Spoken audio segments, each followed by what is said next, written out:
አንድ ሰው ፍጹም ክርስቲያን ሊባል የሚችለው ተስፋ ሲኖረው ነው። በክርስትና ህይወት አንድ ሰው ተስፋ ከቆረጠ የመጨረሻ ሞቱ ነው። በክርስትና ህይወት እያለ አንድ ሰው በነበልባል ውስጥ ወይም ደግሞ በመከራ ውስጥ ቢያልፍ እንኳን ተስፋ ያለው ከሆነ መከራውን እንዲረሳው ያደርጋል። ሰው በተው ተስፋ ሲያደርግ ተስፋ ያደረገው ሰው በሞት ይለያል። እጅን፣ እግሩን፣ ህዋሳቱን በህይወት መኖርን ማንኛውም ሰው ለምኑ አይደለም የተቀበለ። ክርስቶስ ወደዚህ ዓለም የመጣበት አንዱ መሰረታዊ ምክንያት ተስፋ ለሌላቸው ተስፋ ለመስጠት፣ ለጨለመባቸው ብርሃን ለማውጣትና እውቀት ለሌላቸው እውቀት ለመስጠት ነው። ተስፋ ማለት እንግዲህ በማንኛውም ሰው ባልያዘውና ባላየው ነገር እርግጠኛ መሆን፣ ነገር ግን ወደፊት ሊይዘው ሊያደርገውና ሊያየው የሚችል ነገር ማለት ነው። ተስፋ መቁረጥ ያለውን ነገር ሁሉ እያለው እንደሌለው ማሰብ ወይም ደግሞ መረዳት። ተስፋ የሚቆርጠው ሰው ከተለያየ መንገድ አይቶ አስቦ ሰምቶ ሊሆን ይችላል። ለምሳሌ የሆነ ሰው ትልቅ ቦታ ይደርሳል ብሎ እርሱ የገመተው ሰው ሲወርድበት ወይም ደግሞ ካሰበው ነገር ሳይደርስ ሲቀር ተስፋ ሊቆርጥ ይችላል። የመንፈሳዊ ተስፋ መቁረጥ ምልክቱ ምንድን ነው ከተባለ በህሊናው ውስጥ ንስሐ ብገባ ንስሐዬን እግዚአብሔር አይቀበለኝም፣ ኃጢአቴን አያስተሰርይልኝም፣ ጸሎቴ ተሰሚነት አይኖረውም ብሎ አንድ ሰው ተደጋጋሚ የሚሰማው ከሆነ ይህ ሰው ወደ ቀቢጸ ተስፋ እያመራ ነው። እግዚአብሔር አይሰማኝም፣ ይቅር አይለኝም፣ እኔን ተለይቶኛል ብሎ የሚያስብ ከሆነ ይህ ፍጹም በሚባል መልኩ ተስፋ የቆረጠ ሰው ነው ወደ ማለት እንችላለን። ተስፋ የቆረጠ ሰው ምልክቱ ከእግዚአብሔር ጋር ያለውን ግንኙነት ማቆም ይጀምራል። በጸሎቱ በንባቡ ሊሆን ይችላል፣ በመንፈሳዊ ሕይወቱ በምስጢራት ተሳትፎ የመቀዛቀዝ ያን ጊዜ ደግሞ ምንም ስሜት አንሰጠኝም ብሎ ልተው ከዚህ በኋላ አበቃን የማለት ስሜት ሊመታበት ይችላል። የሰው መሰረታዊ ህይወቱ ወይም ደግሞ መነሻው መድረሻው ምንድነው ከተባለ ተስፋ ነው። ሰው የሚኖረው በተስፋ ነው። በኋላም የሚደርሰው ወደ ተስፋ ነው። አንድ ሰው ፍጹም ክርስቲያን ሊባል የሚችለው ተስፋ ሲኖረው ነው። ያም ተስፋው በክርስቶስ ላይ ተመሰረተ ነው። ወንሴፎ ትንሣኤ ሙታን ብሎ ሰለስቱ ምዕት እንደተናገሩ አሁን ያለንበት ዓለም ሲያልፍ ወይም ደግሞ በዳግም ምጽአት ሰው ተነስቶ የእግዚአብሔርን መንግስት ለመውረስ አሁን ባለው ህይወት ላይ ተስፋ ያደርጋል። አሁን እያለ ትንሣኤ ሙታን እንዳለ እግዚአብሔር መንግስት እንዳለ መከራው አልፎ የተሻለ ህይወት ሁለተኛ ክፍል እንዳለ ተስፋ ማድረግ ነው። ስለዚህ የአንድ ክርስቲያን ተስፋው ሰማያዊና ረቂቅ የማይታይ መንፈሳዊ ይሁን እንጂ መሰረቱም በክርስቶስ ላይ ነው። በሚታየው ላይ ተስፋ ማድረግን እሱ ተስፋ አይባልም። ለምሳሌ አንድ ሰው የኢኮኖሚ እድገት ሊኖረው ይችላል፣ ውበት ሊሆን ይችላል። ያንን ተስፋ ቢያደርግ እሱ ተስፋ አይደለም የሚባለው። አንደኛ ኃላፊ ነገር ነው። ምክንያቱም አሁን ሀብት ከሆነ ሊያጣው ይችላል። ውበትም ከሆነ በተለያየ ምክንያት በህመም ወይም ደግሞ በእርጅና በዘመን ምክንያት ሊኮሳቆልና ሊያጣው ይችላል ውበት፣ ስልጣኑንም በተመሳሳይ። ስለዚህ ይሄ ተስፋ ይባላል። ለዚያ ነው ቅዱስ ጳውሎስ በሮሜ መልእክቱ ላይ ሰው በሚታየው ተስፋ ቢያደርግ እሱ ተስፋ አይደለም። ቅዱስ ጳውሎስ 14 መልእክታት ጽፏል። ከነዚያ መካከል አንዱ የተሰሎንቄ መልእክት የተጻፈው ተስፋ ለቆረጡ በተለይ ሰው ሲሞትባቸው አዝነው የነበሩ ሰዎች ነበሩ። ከዛ ባለፈ ደግሞ ትንሣኤ ሙታን ደርሷል ደግሞ ዳግም ምጽአት ደርሷል ብለው ስራ መስራት አቁመው ዝም ብለው ተኝተው የሚውሉ ሰዎች አጋጥሞት ነበርና በዚህ ምክንያት መልእክትን ለመላክ ወይም ደግሞ ለመጻፍ አቅቶታል። ስለዚህ በክርስትና ህይወት አንድ ሰው ተስፋ ከቆረጠ የመጨረሻ ሞቱ ነው። ሰው በስጋ ቢሞት ምንም ነገር አይደርስበትም፣ ከስጋዊ ዓለም ነው ሊለይ የሚችለው። ተስፋ ከቆረጠ ግን ነፍሱ ከእግዚአብሔር ትለያለች ወይም ደግሞ መንፈሳዊ ህይወቱን ሊያጣ ይችላል። ምክንያቱም ተስፋ የቆረጠ ሰው ንስሐ እንዲገባ እንኳን ንስሐ ያለ ተስፋ አይሆንም። ተስፋ ደግሞ ኑሮ ንስሐ ከሌለ ንስሐ ያለ ተስፋ፣ ተስፋ ያለ ንስሐ ውጤት ወይም ደግሞ ፍሬ ስለማያፈሩ እንደዚህ አይነቱ ሰው ቤተክርስቲያን አስተምሮ ተስፋ ሳይኖረው ንስሐ ለመግባት የሚያስብ ከሆነ እንደ ይሁዳ ነው። ለምሳሌ ይሁዳን ተስፋውን ቆርጧል ወይም ደግሞ ቀቢጸ ተስፋ ላይ ደርሷል። ስለዚህ ንስሐው ተስፋ የቆረጠበት መንገድ ከሆነ ንስሐ ቢገባ ቢጸጸትም እንኳን ውጤታማ አይሆንም። ተስፋ ኑሮት ደግሞ ንስሐ ካልገባ ያለ ንስሐ ፍሬ ስለማያፈራ ተስፋ ብቻውን እሱም ውጤታማ አይሆንም። ተስፋ የሌለው ሰው ለቅጽበትም ቢሆን መኖር ይከብዳል። ምክንያቱም አንድ ሰው ለወደፊት የሆነ ነገር አለኝ ብሎ የሚያስብ ካልሆነ ለደቂቃም እንኳን ልክ ሰው ያለ መተንፈስ እንደማይኖር በየደቂቃው መተንፈስ እንደማያቆም ተስፋም በተመሳሳይ ነው። ክርስቶስን የቤተክርስቲያን ተስፋዋ ነው ብላ ታስተምራለች ቤተክርስቲያን። ትላልቅ ማድረግ ያላቸው ቅዱሳን ቢሆኑ እንኳን ተስፋቸው በእግዚአብሔር ላይ ነው። በክርስትና ህይወት እያለ አንድ ሰው በነበልባል ውስጥ ወይም ደግሞ በመከራ ውስጥ ቢያልፍ እንኳን ተስፋ ያለው ከሆነ መከራውን እንዲረሳው ያደርጋል። ለዛ ነው አሁን በምዕራፍ 5 ግብረ ሐዋርያት ላይ ወንዘ ይትፌሱ አውጽኡ እምአውድ ሲገርፏቸው ከገርፏቸው በኋላ ደስ እያላቸው ወጡ ይላል። ያ ማለት ሰው ከተገረፈ በኋላ ደስ ሊሰኝ አይችልም ነበር። ነገር ግን ሐዋርያት ከዚህ በኋላ የሚያገኙትን ጸጋ እያሰቡ ክርስቶስ ስለነሱ የነገራቸውን ተስፋ እያሰቡ ስለወጡ ያሳቡት በኋላ በመንግስት ሰማያት የሚያገኙት ጸጋና ክብር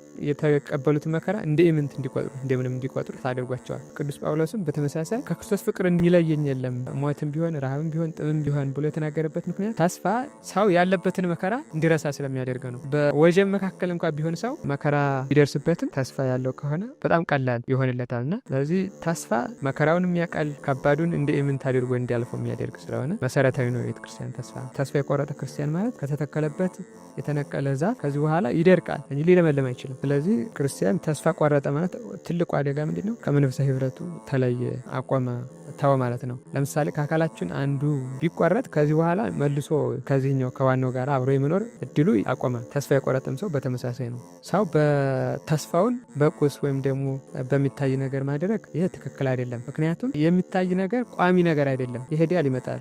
ሰው ተስፋ ሲያደርግ ተስፋ ያደረገው ሰው በሞት ይለያል። የሰጠው ተስፋም ክብርም ሊሆን ይችላል ገንዘብ፣ እሱ ሲሞት ሊሰጠው የነበረውን ያጠዋል፣ ሳይሰጠው ይቀራል። በቁስ ላይ ተስፋ ያደረገ ሰው ቁሱን ሲያጠው መጨረሻ እንደገና አስቦት የነበረውን ደስታው ያጠዋል። ስለዚህ ሰው በሚታይ ወይም ደግሞ በቁስ ነገር ተስፋውን ማስቀመጥ ወይም መጣል የለበት። እግዚአብሔር እሰጣለሁ ያለውን ያደርጋል፣ አይጸጸትም። ሊሰጥ ያሰበውን በጊዜው ያደርጋል። ሰው ግን ያው አስቦ ከሆነ እንደገና ሊጸጸት ይችላል፣ ወይም ደግሞ ውሉ ሊያፈርስ ይችላል፣ ሊቆጭ ስለሚችል ማለት ነው። ከዛ በሞትም ስለሚገደብ ሳይሰጠው ሊቀር ይችላል። ስለዚህ ሰው ተስፋውን በእግዚአብሔር ማድረግ አለበት። ክርስቶስ ወደዚህ ዓለም የመጣበት አንዱ መሰረታዊ ምክንያት ተስፋ ለሌላቸው ተስፋ ለመስጠት፣ ለጨለመባቸው ብርሃን ለማውጣትና እውቀት ለሌላቸው እውቀት ለመስጠት ነው። ክርስቶስ የዓለም ተስፋ እንደሆነ ሰውም ተስፋውን በክርስቶስ መሆን ማድረግ አለበት። ለዚያም ነው ዳዊት በመዝሙር 15 ላይ ወአዲ በተስፋው ሀደረ ስጋዬ፣ ስጋዬም ገና በተስፋው ይኖራል ማለት ነፍሴ ከስጋዬ ተዋህዳ የእግዚአብሔር መንግስት ትወርሳለች ብሎ ስጋዬም ገና በተስፋ ይኖራል ነው። ስለዚህ ቅዱሳን የምንላቸው ትላልቅ ነቢያት ጭምር እንኳን ተስፋቸውን በማን ነው የሚያደርጉት ከተባለ እግዚአብሔር ነው። ስለዚህ እነሱ ሌላውም ሰው ማንኛውም ሰው ተስፋ ሊያደርግ የሚገባው እነሱ ተስፋ ባደረጉበት በሐዋርያት መንገድ እንጂ በሚታይ ነገር መሆን የለበትም። ሰዎች እንዲፈተኑ ሲፈቅድ ተስፋ እንዲቆርጡ ግን አይፈቅድም። ለምሳሌ አሁን አንድ ሰው ወርቁን ወደ እሳት ውስጥ ሲያስገባው ሰውየው ወርቁን ወደ እሳት የሚያስገባበት ምክንያት ወርቁ በእሳት ተቃጥሎ እንዲቀር አይደለም፣ እንዲጠራና ከዚያ በኋላ ወርቅነቱ ታውቆ በደንብ ጥሩ ወርቅ መሆኑ ከታወቀ ዋጋ እንዲያወጣ ነው። እግዚአብሔርም ሰዎች በመከራ ውስጥ ሲያልፉ ዝም የሚለው ተስፋ ቆርጠው እንዲቀሩ አይደለም። ተስፋ ሲቆርጡ ድረስ ዝም አይልም እግዚአብሔርም። ምክንያቱም መከራው ሰዎቹን እንዲያከብራቸው እንጂ ሰዎቹ በመከራው ምክንያት እንዲወድቁ ስለማያመጥ ሲመጣባቸው ዝም ስለማይል፣ ይህን የሚያደርግበት ምክንያት እንደነ ኢዮብ ሰዎች ክብር እንዲበዛላቸው ሲፈልግ ዝም ይላል። በቅዱስ ጳውሎስ መልእክት ዕብራውያን ምዕራፍ 12 ላይ እስመ ለዘአፍቀረ እግዚአብሔር ኢየሱስ፣ እግዚአብሔር የሚወደውን ይገስጻል ይላል። ሰው የእግዚአብሔር ወዳጅ እንደሆነ አንዱ የሚታወቅበት ምንድነው ከተባለ ሰው ወርቁን ንጹህ ትክክለኛ ወርቅ እንደሆነ በእሳት ሲቃጠል እንደሚያውቅ ሰዎችም የእግዚአብሔር ወዳጅ እንደሆኑ የሚታወቁት በመከራ ውስጥ ሲያልፉ ነው። ከዛ ባለፈ ትሕትና እንዲማሩ ያደርጋቸዋል። ጸጋ ክብርን የሚያበዛል። ማር ይስሐቅ የሚባለው አባት ጸጋ ያለ መከራ አይገኝም ይላል። ስለዚህ መከራ ክብርን ለማብዛት ነው። መከራው ሲመጣ ጸጋ እንዲበዛላቸው ነው ለቅዱሳን። እግዚአብሔር የሚያመልኩት ስለ ምድራዊ ነገር ሳይሆን ስለ ሰማያዊ ነገር ብለው እንደሆነ እንዲገለጥ መከራው ሲመጣ ዝም ይላል እግዚአብሔር። ልክ ኢዮብን ሰይጣን ሲከሰው አንድ ነገር ብሎት ነበረ። እያመለከ ያለው ሀብቱን ንብረቱን ስላበዛህለት ነው። እስኪ ሀብቱን ውሰድበት ወይም ደግሞ እንዲጠፋ አድርግበትና እየው ፊት ለፊት ይሰድብሃል ጤነኛ ስለሆነ ነው ብሎ ከሶት ነበር። እግዚአብሔር ለሰው በጎ ነገር ሲያደርግለት ሰይጣን በተለይ ደግ ሰው ከሆነ በሀብቱ ይቅርና በጤንነቱም ጭምር ሊከሰው ይችላል። ስለዚህ ያን ጊዜ እግዚአብሔር መከራው ሲመጣ ዝም ይላል። ለምን? የእኛ ማንነት በትክክል እንዲገለጽ ስለሚፈልግ ዝም ይላል ማለት ነው። ከዛም ባለፈ ደግሞ መከራ ሰዎችን እንደ ትምህርት ቤት ሆኖ ያገለግል ይችላል። አንድ ተማሪ መምህሩ ፈተና የሚፈትነው እንዲወድቅ ስለሚፈልግ አይደል፣ ፈተናውን አልፎ ትልቅ ደረጃ እንዲደርስ ነው። እግዚአብሔርም ፈተናው በሰዎች ህይወት ላይ ሲመጣ ዝም የሚለው ፈተናው እንዲጥላቸው ስለሚፈልግ አይደለም። እግዚአብሔር ፈተናውን አልፈው የተሻለ ጸጋና ክብር እንዲወርድ ስለሚፈልግ ነው። ማንኛውም ሰው ተስፋ ሲቆርጥ በህይወት እያለ በተስፋ መቁረጥ ምክንያት ህሊናው ሙቶ ቢሆንም እንኳን እግዚአብሔር እስከ መጨረሻው ድረስ እንደማይረሳውና እግዚአብሔር በሰው ተስፋ እንደማይቆርጥ መረዳት አለበት። እግዚአብሔር ጠብቆት እያለ ሰው ከእግዚአብሔር ቢለይ እንኳን አሁንም ድረስ ሊቀበለው እየጠበቀው እንደሆነ መረዳት አለበት። ይህንም አንዱ ማንኛውም ሰው እንዲረዳበት የሚችልበት ታሪክ ማን ነው? ከአባቱ ተለይቶ ሀብቱን ንብረትን አጥፍቶ የመጣውን ሰው ያ ታሪክ የሚያሳየው አባቱ ከልጁ ጋር ሳለ ልጁ ያለኝን ንብረት አካፍልና ስጠኝ ድርሻዬን ብሎት ነበር። ሰጠው። ከሰጠው በኋላ አጠፋ። መጨረሻ ላይ ወደ አባቱ ቤት ልመለስ ሲል አባቱ የተቀበለው በፍቅር ነበረ። አሁንም እግዚአብሔር ማንኛውም ሰው ከእግዚአብሔር ተለይቶ ተስፋ ቢቆርጥም እንኳን አሁንም ድረስ ሊቀበለው እንደሆነ ማወቅ አለበት። ማንኛውም ሰው ለግሉ የተሻለ የሚያስብልኛል ብሎ ከሚያስበው ሰው በላይ እግዚአብሔር ለእሱ የተሻለ ሊያስብለት እንደሚችል እንዲያስብለትም የተሻለ ነገር ሊሰጠው እንደሚችልም ሳንለምነው ብዙ ጸጋዎች እንደሚሰጥ፣ ለምሳሌ ማንኛውም ሰው ከእግዚአብሔር ለምኖ ያልተቀበላቸው ነገሮች አሉ። እጅን፣ እግሩን፣ ህዋሳቱን በህይወት መኖርን ማንኛውም ሰው ለምኖ አይደለም የተቀበለ። እግዚአብሔር ሳይለምነው ይህን እንደሰጠ ያለመኑን ብዙ ጸጋዎችን ይሰጠው እግዚአብሔር ዝግጁ እንደሆነ። ሰው ተስፋ የሚቆርጥበት ጸሎቱ ስጋዊ ሊሆን ይችላል፣ ሊቆርጥ ይችላል። እግዚአብሔር ባይወዴ ነው ደግሞ ጸሎቴን ባይሰማኝ ነው ብሎ ተስፋ ሊቆርጥ ይችላል። ነገር ግን እግዚአብሔር ዝም የሚለው ጸሎቱን ፈጥኖ እንዲመለስለት የሚያደርገው አንደኛ የጸለየው ጸሎት የማይጠቅም ሲሆን ነው። ልክ በማቴዎስ ወንጌል ምዕራፍ 21 ላይ ዮሐንስና የያዕቆብ እናት ለክርስቶስ ጥያቄ ጠይቃ ነበረ። ልጅን በቀኝና በግራ አንግስልኝ ብላ ነበርና የምትለምኑትን አታውቁም ብሎ ገሰጻት ይላል። እንግዲህ ብዙ ጊዜ ሰዎች የሚገባቸውን ሳይሆን የማይገባቸውን ከእግዚአብሔር ሊለምኑ ይችላሉ። ስለዚህ በያን ጊዜ እግዚአብሔር ዝም ይላል። ይህም ያደረገበት ምክንያት ሰው የማይጠቅመውንም ጭምር ስለሚለምን ቢሰጣቸው ሰዎች ይጎዳሉ። ስለዚህ የሚጎዳቸው ከሆነ እግዚአብሔር አይሰጥምና እንዳይጎዱ ሲል ስለማይሰጣቸው በዚህ ምክንያት ተስፋ ሊቆርጡ ይችላሉ። በመንፈሳዊ ህይወታቸው መምህራን ሊሆን ይችላል፣ ከንስሐ አባቶቻቸው ሊሆን ይችላል፣ ከቤተ ክርስቲያን ጋር ባላቸው መንፈሳዊ ግንኙነት ወይም ደግሞ ባላቸው መንፈሳዊ አረዳድ በተለያዩ ምክንያቶች ሰው ተስፋ ሊቆርጥ።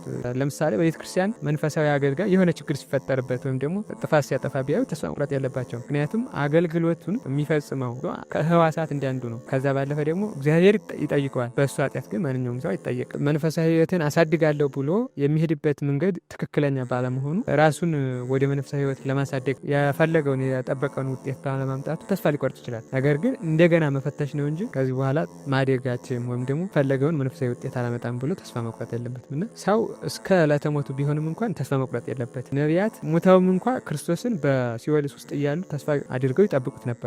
ለምሳሌ አዳም ልጆቹ ክርስቶስን በተስፋ ይጠብቁት ነበር።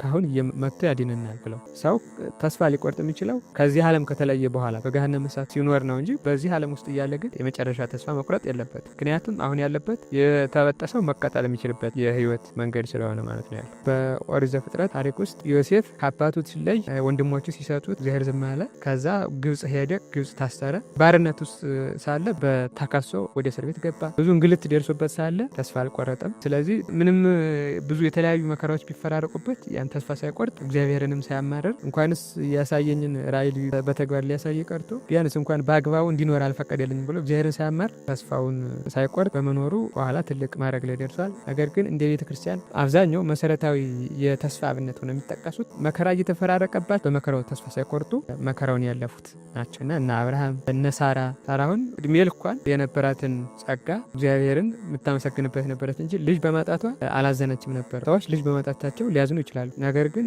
ሳራን አብነት እንዲያደርጉ አብርሃም ቢሆን ዘር ይባረካል ተብሎ የተነገረለትን ልጁን ሰዋል ተብሎ ሲጠየቅ ተስፋ አልቆረጠም ነበርና ተስፋ ቆርጠው መልሰው ወደ መንፈሳዊ ሕይወት ያደጉ የተነሱ ሰዎች ብዙ ሰዎች ይኖራሉ። እንደ አብነት ግን ምን ወስዳቸው በመከራ ውስጥ እያሉ መከራውን እንደምንም ሳይቆርጡ ተስፋቸውን ያዘለቁ ሰዎች ናቸውና ተስፋ የለኝም ከዚህ በኋላ አብቅቶልኛል ብሎ ከሚያስብ ከነበረ እንደ አዲስ መጀመር አለበት። ከዚህ በኋላ የተሻለ ህይወት ሊኖር እንደሚችል የተሻለ አዲስ ምዕራፍ መጀመር ሊችል እንደሚችል አውቆ ተስፋውንም በሚታይ ሳይሆን በማይታይ ላይ አድርጎ አዲስ ህይወት መጀመር አለበት። በተለይ በተስፋ ህይወት ለሚኖር ሰው ወይም ደግሞ በመከራ ውስጥ ለሚኖር ሰው እግዚአብሔር በመከራ እረፍትን ሊያመጣ እንደሚችል፣ በጨለማ ውስጥ ሲሆን ብርሃን ሊያወጣ እንደሚችል፣ በሀዘን ውስጥ ሲሆን በኋላ ደስታን ሊያመጣ እንደሚችል ማወቅ አለበት። አሁን ያለንበት ዓለም ሁለቱም የሚፈራረቁበት ደስታም ሀዘንም ሊፈራረቁበት የሚችልበት ዓለም እንደሆነ መረዳት አለበት። ከዛ ባለፈ የመከራው ህይወት አጭር፣ የደስታው ህይወት ግን ረዝም እንደሆነ፣ አሁን ያለንበት እስከ ዕለተ ሞታችን ያለው የመከራ ህይወት እንደሆነ፣ ከዛ በኋላ ግን ከዕለተ ሞታችን በኋላ ያለው የመንግስት ሰማያት ያ ክፍል 2 የምንኖርበት ዓለም ግን የደስታ ህይወት እንደሆነ መረዳት አለበት። ስለዚህ የመጨረሻ መልእክቴ ተስፋችን በክርስቶስ ሊሆን ይገባል።